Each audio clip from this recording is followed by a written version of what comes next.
Imagine a world where your very existence, your natural bodily functions, could be seen as a source of immense power, a force so potent it could spoil harvest, dull metal, or even conjure storms. A world where ancient beliefs, passed down through generations, shaped every aspect of daily life, especially for women. What if this world existed in 580, and these beliefs weren't just old wives' tales, but deeply held fears with real consequences? Number 9. The blight of the fields in the year 580. Across vast swaths of the known world, from the Fertile Crescent to the burgeoning European kingdoms, a profound and deeply ingrained belief held sway. A menstruating woman, by her mere presence, or even her shadow, could bring a devastating blight upon growing crops. This wasn't just a quaint superstition. It was a terrifying specter that haunted agricultural communities, where the success of a harvest meant the difference between life and starvation for an entire village. Picture this: a field of young wheat, its tender green shoots promising a bounty, could supposedly wither and turn black if a woman in her menses walked through it, or even if she merely cast her gaze upon it from a distance. The ears of grain, plump and ready for harvest, might shrivel into dust, leaving behind naught but empty husks. It was said that the very sap of the plants would curdle, turning to a viscous dark substance instead of the life-giving fluid it ought to be. This fear extended to every type of crop that sustained life: the sturdy grapevines that produced the wine essential for daily sustenance and religious rites, the olive trees that provided oil for lamps and cooking. Farmers, who toiled from dawn till dusk, their lives inextricably linked to the unpredictable whims of nature, viewed a menstruating woman as a potential harbinger of ruin. They believed that her unclean state, a phrase often whispered with a mix of fear and reverence, imbued her with a destructive energy, an invisible force that could poison the very earth. This belief was not arbitrary. It was often attributed to observations, misinterpreted through the lens of their understanding of the natural world. If a crop failed, and a menstruating woman had recently been near the fields, the two events were inextricably linked in their minds, forming a powerful, if false, correlation. Ancient texts, sometimes attributed to natural philosophers or medical scholars of the era, though often steeped in folklore, would describe this phenomenon with a grave seriousness, warning men to keep their wives and daughters away from the burgeoning fields during certain times. They would speak of a corrupting vapor, or an effluvium that emanated from her, subtly infiltrating the healthy growth of the plants. The societal implications were stark. Women in their menses were often forbidden from entering fields, even their own. They might be confined to the home, or to a specific secluded part of the property, lest they inadvertently cross paths with a patch of tender seedlings. Some communities would even go so far as to draw invisible boundaries around their fields, believing that the destructive aura could extend for a considerable distance. Imagine the daily struggle for a woman who lived in a rural community, her movements restricted, her very presence a potential threat to the family's survival. She might watch from a window as her family toiled in the fields, knowing she could not join them, not because she was physically unable, but because her natural bodily state was deemed a danger. The fear wasn't just of the immediate crop failure. It was of famine, of widespread hunger, of the collapse of their fragile agricultural economy. This fear, passed down from generation to generation, created a powerful mechanism of social control, reinforcing the isolation of women during their monthly cycle and perpetuating the belief that they were at these times truly different, carrying within them a fearsome, albeit unintentional, destructive power over the very source of their community's life. This was not a minor inconvenience. It was a deep-seated fear that cast a long shadow over the lives of both men and women in the agrarian societies of 580. At Number 8. The sour of the spirits. Consider a world where the very act of brewing wine, an essential part of daily life and religious ceremonies, was fraught with unseen peril. In 580, and across various cultures, a deeply unsettling belief held that a menstruating woman, by her mere presence or even her shadow falling upon the casks, could cause wine to turn sour, vinegar to replace the sweet, rich beverage. This was not just a minor annoyance. Wine was a staple, safer to drink than water in many regions, and crucial for sacred rituals. The thought of this precious liquid being ruined by an invisible, yet potent force was a source of profound anxiety. Imagine the scene. A cellar, cool and dark, filled with barrels of wine, slowly aging to perfection. A woman, perhaps unknowingly, passes too close, or her unclean breath, as it was sometimes believed, enters the confined space. Overnight, the rich, vibrant wine could transform into a sharp, undrinkable vinegar, its value utterly lost. This belief extended to all fermented beverages, from the robust ales brewed in the northern lands to the ciders crafted from apples, each essential for sustenance and communal life. The fear surrounding this superstition stemmed from the preciousness of wine and its significance. It was not merely a drink, it was a symbol of prosperity, a key component of hospitality, and a central element in religious rites, often seen as a gift from the gods. The ruination of wine, therefore, was not just an economic loss, but a spiritual affront, a sign of impurity or bad omen. Ancient texts, often more akin to collections of common wisdom and folklore than scientific treatises, would recount tales of entire vats of wine mysteriously turning sour, with the blame inevitably falling upon the presence of a menstruating woman who had somehow breached the sanctity of the cellar or production area. These stories, amplified through oral tradition, served as powerful warnings, reinforcing the need for extreme caution. The logic behind this belief was often rooted in the idea of corruption and decay. Just as the body was seen to be purging impurities during menstruation, so too was the surrounding environment thought to be susceptible to a similar corruption. The essence of the woman during this time was considered volatile and capable of altering the very nature of liquids, particularly those undergoing a due process like fermentation. The societal response to this fear was often severe. Women in their menses were strictly forbidden from entering wine cellars, breweries, or any area where wine was stored or being made. They might be excluded from festivals or gatherings where wine was being consumed, not just for fear of personal contamination, but for fear of tainting the entire communal supply. Picture the isolation.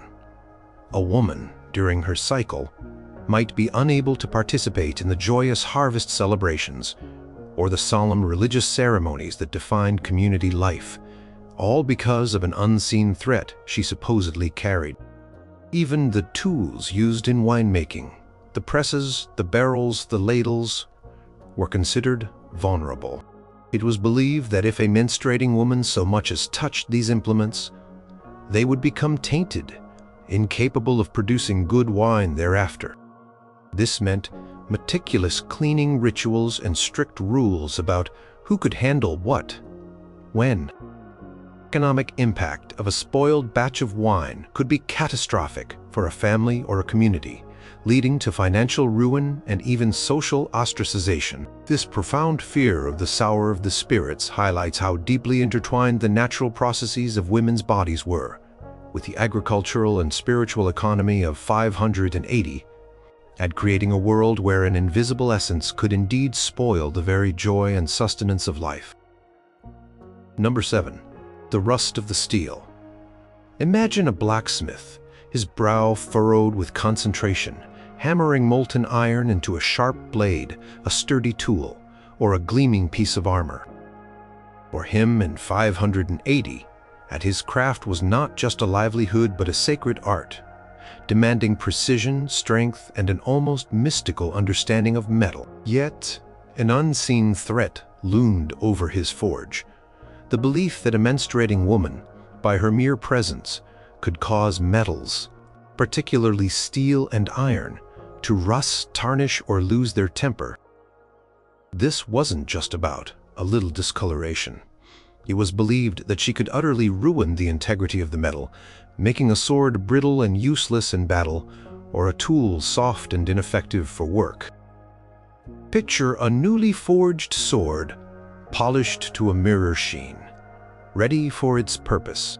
If a menstruating woman were to pass too close, or even look upon it with a casual glance, it was said that spots of rust would appear, or the metal would inexplicably lose its keen edge, becoming dull and easily broken. This superstition applied to all metals, from the mundane iron tools of a farmer to the precious silver ornaments of a noble, each susceptible to this strange, potent influence. The fear surrounding this belief was particularly acute for warriors, craftsmen, and anyone who relied on the strength and sharpness of metal. A rusted sword could mean defeat and death in battle. A softened plowshare could mean a ruined planting season and hunger. The logic behind this superstition was often tied to the idea of the unclean state being corrosive, not just spiritually but materially. The menstruating woman was seen as embodying a powerful decaying force, capable of leaching the strength and purity from inanimate objects, especially those as fundamental as metal. Ancient texts, often compiling folk wisdom and natural observations, would caution against allowing menstruating women near workshops, armories, or even places where metal goods were stored. They might describe the woman's effluvium as carrying a corrosive property akin to a strong acid, capable of eating away at the very essence of metal. These accounts often spoke of metals spontaneously oxidizing or losing their hardened properties when exposed to this taint, leading to widespread fear and strict social prohibitions. The societal repercussions were significant. Blacksmiths, forges often central to a village or town, became forbidden zones for menstruating women. They might be barred from purchasing metal goods, or even walking too close to a shop where metal items were displayed.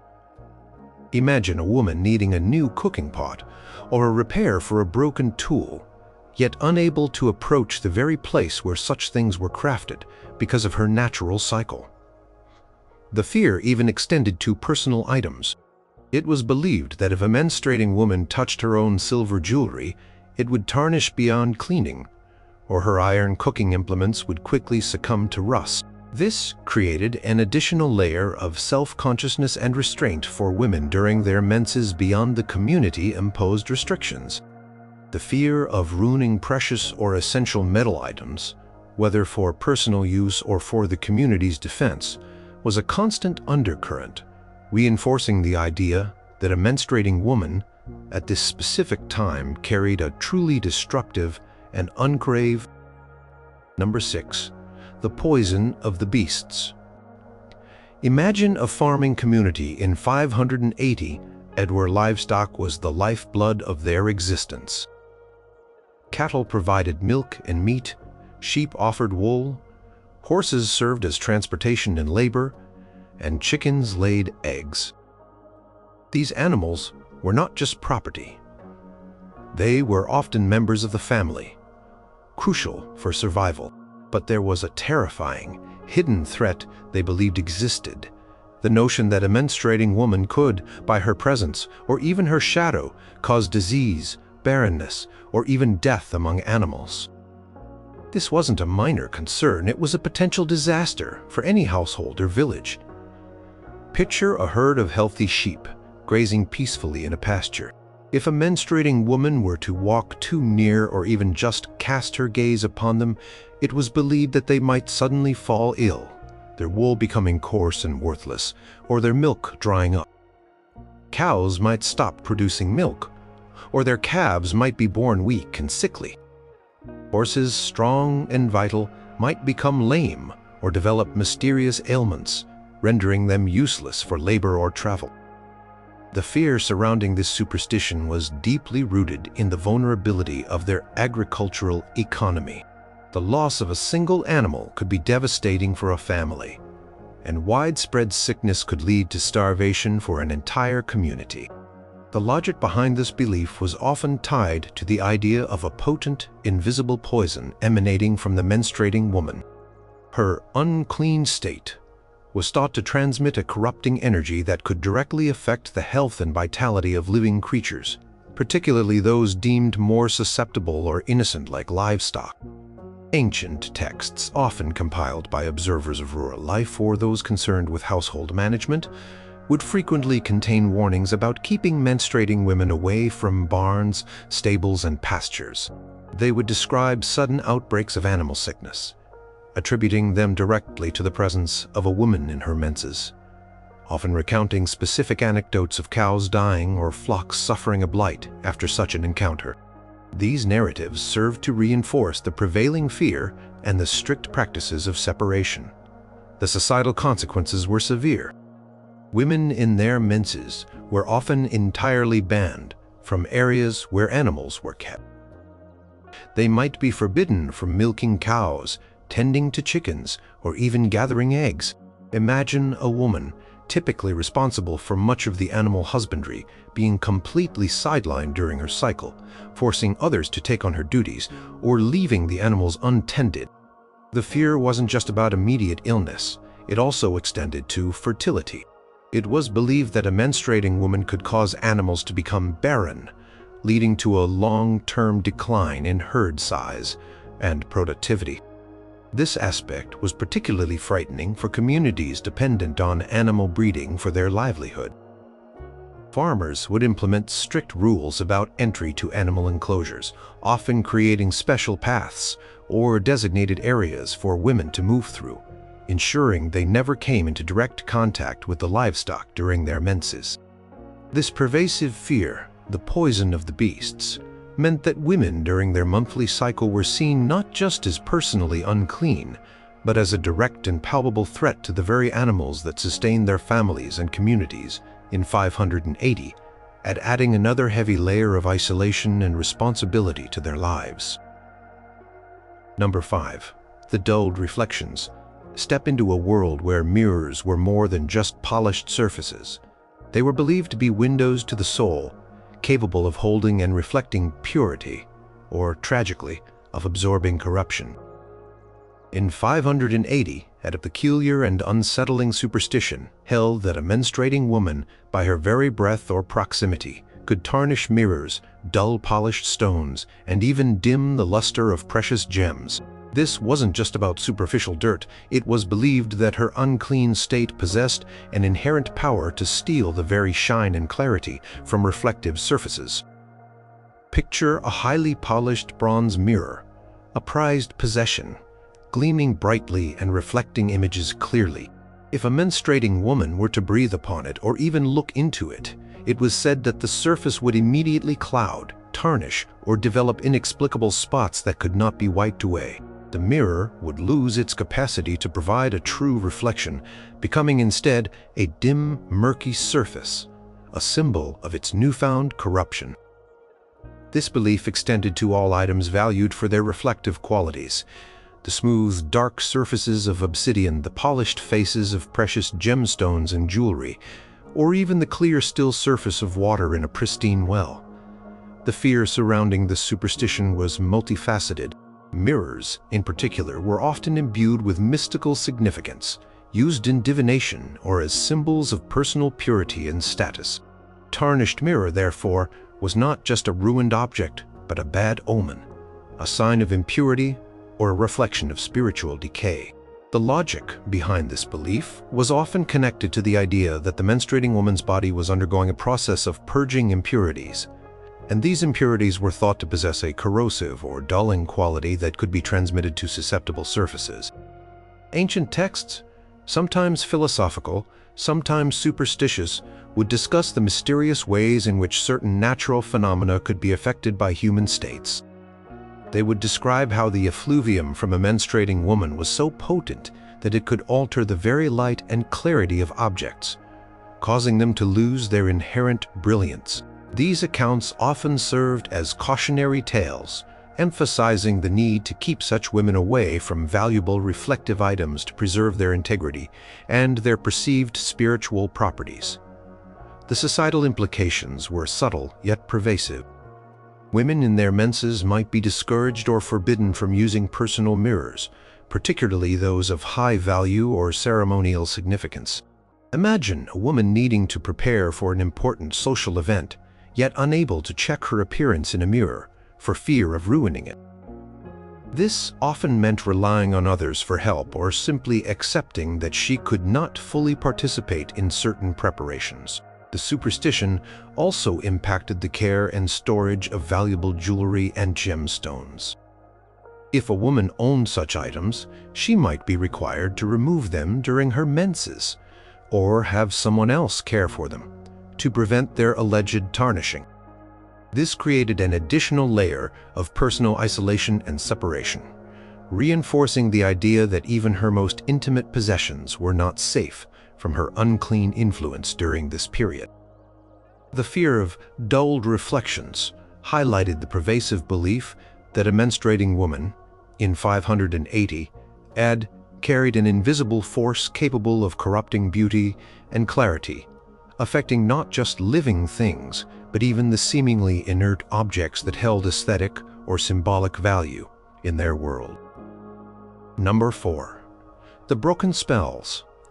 Imagine a world where magic and ritual were an integral part of daily life, invoked for protection, healing, prosperity, and communion with the divine. In 580, and across many cultures, there was a profound and terrifying belief that the presence of a menstruating woman could utterly nullify, disrupt, or even reverse the effects of spells, incantations, and sacred rituals. This wasn't just a minor setback. It was believed that her unclean state created a powerful spiritual dissonance, a force so potent it could break the very fabric of magical workings, turning blessings into curses or rendering protective charms inert. Picture a shaman or priest meticulously preparing for a healing ritual, drawing symbols, chanting ancient words, and offering sacrifices. If a menstruating woman were to inadvertently enter the sacred space, or even be within earshot, it was believed that the entire ritual would be corrupted. The healing spell might fail, the protective ward might shatter, or worse, the intended positive outcome might twist into its opposite, bringing misfortune instead of blessing. This fear extended to all forms of magical practice, from the most potent ceremonial magic to simple folk charms meant to ward off evil or ensure good fortune. The fear surrounding this superstition was immense, touching upon the most fundamental aspects of people's beliefs and their reliance on spiritual forces. Magic and ritual were often the last resort against illness, famine, or malevolent spirits. The idea that a woman, through no fault of her own, could undermine these vital practices was deeply unsettling. The logic behind this belief was often rooted in the concept of purity and spiritual cleanliness. For rituals to be effective, they required a pristine environment, free from any perceived impurities that might interfere with the delicate balance of spiritual energies. The menstruating woman was viewed as embodying a powerful disruptive impurity, a force that could taint the ethereal pathways through which magic operated. Ancient texts, often grimoires or collections of priestly lore, would lay out strict rules regarding who could participate in or even witness sacred rites. They would explicitly forbid the presence of menstruating women, sometimes describing them as carrying a spiritual miasma or an unhallowed aura that could short-circuit divine communication or demonic control. These warnings were absolute, emphasizing the catastrophic consequences of such an interference. The societal implications were stark. Women in their menses were completely excluded from any religious ceremony, healing ritual, or magical working. They might be barred from temples, shrines, or even specific rooms where such practices took place. Imagine a woman desperately needing a healing prayer for a sick child, yet unable to enter the very place where such a prayer could be offered, simply because of her natural cycle. This exclusion meant a profound disconnection from the spiritual life of her community, leaving her feeling helpless and isolated at times of greatest need. Furthermore, it was believed that even objects touched by a menstruating woman could lose their magical efficacy. A sacred amulet or a blessed charm, if handled by her during her menses, might become inert, its protective power gone. This created an additional burden of careful handling and separation for women during their cycle, reinforcing the idea that their bodies were not just physically unclean, but spiritually disruptive. The fear of broken spells meant that women during their monthly cycle were seen as possessing a truly formidable and dangerous power, capable of unraveling the very threads of protection and fortune that their society relied upon in 580 AD. Number 3. The contaminated waters. Imagine a community in 580, utterly dependent on a single clear spring or a shared well for their drinking water. Water was life itself, essential for survival and revered for its purity. There was a pervasive and terrifying belief that a menstruating woman, by her touch or even her distant presence, could contaminate water sources, rendering them undrinkable, causing illness, or even affecting their very flow. This wasn't a minor concern. It was a matter of life and death for entire populations. Picture a communal well, its water cool and refreshing, a vital resource for all. If a menstruating woman were to draw water from it, or even inadvertently drop something into it, it was believed that the water would become tainted. It might develop a strange odor, a discolored hue, or worst of all, it might cause sickness and fever in those who drank it. This fear extended to all forms of water. The fresh springs bubbling up from the earth, the slow-moving rivers that provided sustenance, and even the collected rainwater in cisterns. The fear surrounding this superstition was paramount, as access to clean water was a constant struggle and a fundamental necessity. Water was often seen as a symbol of purity, life, and divine blessing. The idea that a woman, through her natural bodily process, could corrupt this most essential element was deeply unsettling. The logic behind this belief was often rooted in the idea of the menstruating woman's body purging impurities, which were thought to be highly potent and transmittable.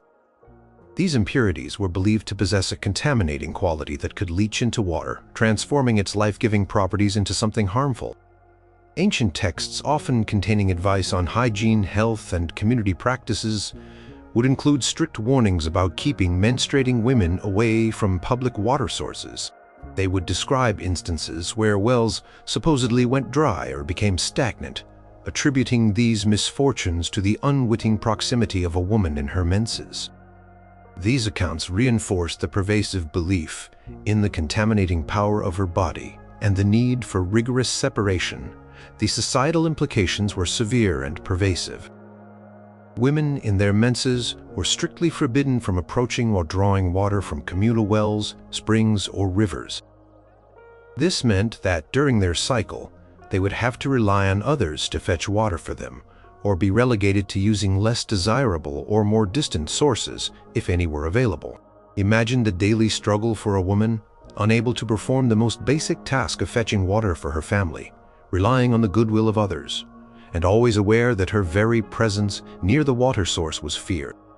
Superstition also impacted the way water was stored within the home. Water pots and containers might be treated with extra caution, and the possibility of contamination from a menstruating woman in the household was a constant underlying anxiety. This created an atmosphere of vigilance and restriction, reinforcing the idea that women during their monthly cycle carried a potent and dangerous force capable of tainting the most vital element of life. The fear of contaminated waters meant that women in 580 were seen as a direct threat to the health and survival of their communities, adding a heavy burden of social exclusion to their natural bodily processes. Number 2. The withering of the bees. Imagine a world in 580 where honey was not just a sweet treat, but a vital commodity, a primary sweetener, a medicine, a preservative, and even a form of currency. Bees, therefore, were revered as sacred creatures, and beekeeping was a skilled and delicate art. Yet, a chilling superstition existed: the belief that a menstruating woman, by her mere presence or even her shadow, could cause bees to abandon their hives, sicken, or even die. This wasn't a minor inconvenience. It was a potential economic and culinary catastrophe for communities reliant on honey and wax. Picture a thriving apiary, the air buzzing with industrious bees, their hives overflowing with golden honey. If a menstruating woman were to approach too closely or disturb the peace of the hive, it was believed that the bees would become agitated, lose their sense of direction, or simply flee, leaving their precious honey behind. Or still, the queen bee might die, or the entire colony could succumb to a mysterious illness, their wings turning brittle, their bodies failing. The fear surrounding this superstition was profound, given the immense value placed on bees and their products. Honey was a direct link to health, sweetness, and often a symbol of divine blessing. The loss of the beehive was not just an economic blow, but was sometimes interpreted as a sign of divine displeasure or a supernatural curse. The logic behind this belief was often rooted in the idea of the menstruating woman's body, emitting a subtle yet powerful unclean aura or scent that was profoundly repellent and harmful to delicate, sensitive creatures like bees. Ancient texts, sometimes rural almanacs or collections of agricultural wisdom, would warn explicitly against allowing menstruating women near apiaries.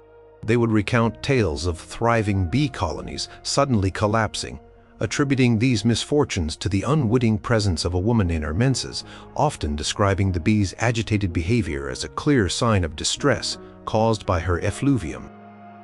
These narratives amplified the fear and solidified the strict prohibitions. The societal implications were notable. Women in their menses were strictly forbidden from approaching beehives, honey houses, or any area where honey was processed or stored. This meant that for a period each month, women who might typically be involved in managing bees or processing honey were completely sidelined, unable to participate in a vital household or community task. Imagine a woman whose family relied on her beekeeping skills being forced to delegate her duties, or worse, seeing her livelihood threatened by a fear she had no control over. The superstition also meant extreme caution around any bee-related products. It was believed that even the honey itself could be affected if a menstruating woman handled it directly during her menses, potentially spoiling its medicinal properties or simply causing it to crystallize prematurely.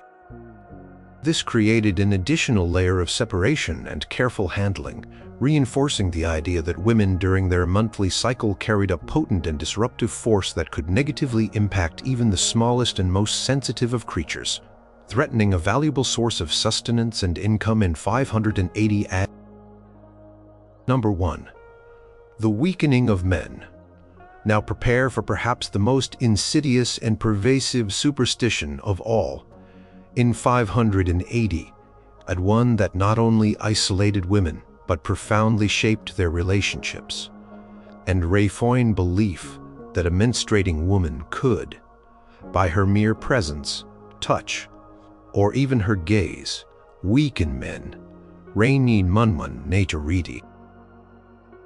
This was not just about discomfort, it was about the fundamental undermining of a man's strength, honor, and ability to fulfill his societal duties, whether as a warrior, a farmer, or a patriarch. Picture a strong, healthy man preparing for battle or a hard day's labor.